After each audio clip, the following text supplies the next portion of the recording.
In this video, we'll tackle two high difficulty questions from the digital SAT math section and break down each solution step by step.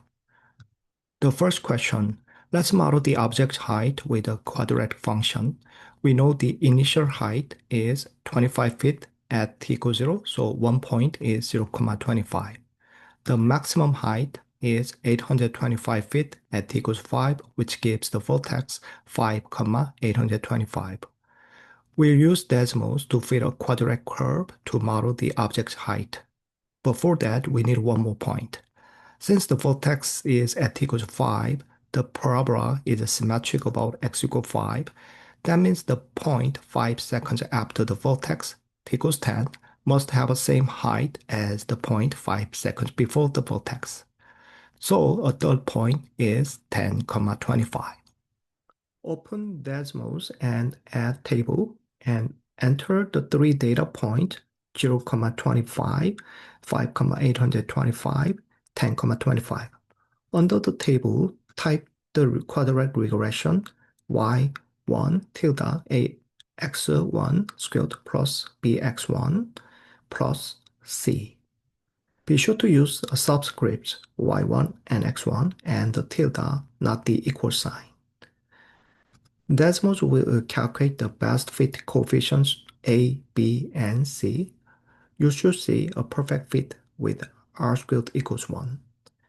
From Desmos, we get A equals negative 32, B equals 320, and C equals 25. So the function is f of x equals negative 32x squared plus 320x plus 25.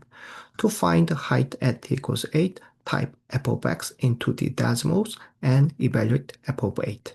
This gives f of 8 equals 537. So based on our model, the object height at t equals 8 seconds is 537 feet. Problem 2. A line for y equals c intersects the parabola y equals 3x squared minus 12x plus 5 at exactly one point. Find the c. First, the equation for y equals c simplifies to y equals c over 4. This represents a horizontal line. Next, the equation y equals 3x squared minus 12x plus 5 represents a parabola. Because the coefficient of x squared term is 3, which is positive, the parabola opens upward. A horizontal line will touch it exactly one point only if it passes through the vertex. We need to find the vertex. One way is by looking at the graph in Desmos. However, let's use the algebraic method instead. To find the vertex of parabola y equals ax squared plus bx plus c, we can use the formula for the x-coordinate vertex, which is x equals negative b over 2a. Here, a equals 3 and b equals negative 12, so x equals negative 12 divided by 2 times 3 equals 12 divided by 6 equals 2. Now substitute x equals to get the y value of the vertex.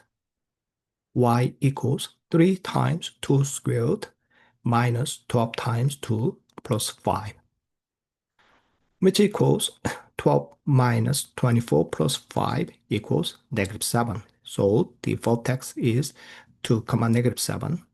For the horizontal line, y equals c over 4 to intersect the parabola at exactly one point, it must pass through the vertex. This means the y-coordinate of the line must be equal to the y-coordinate of vertex.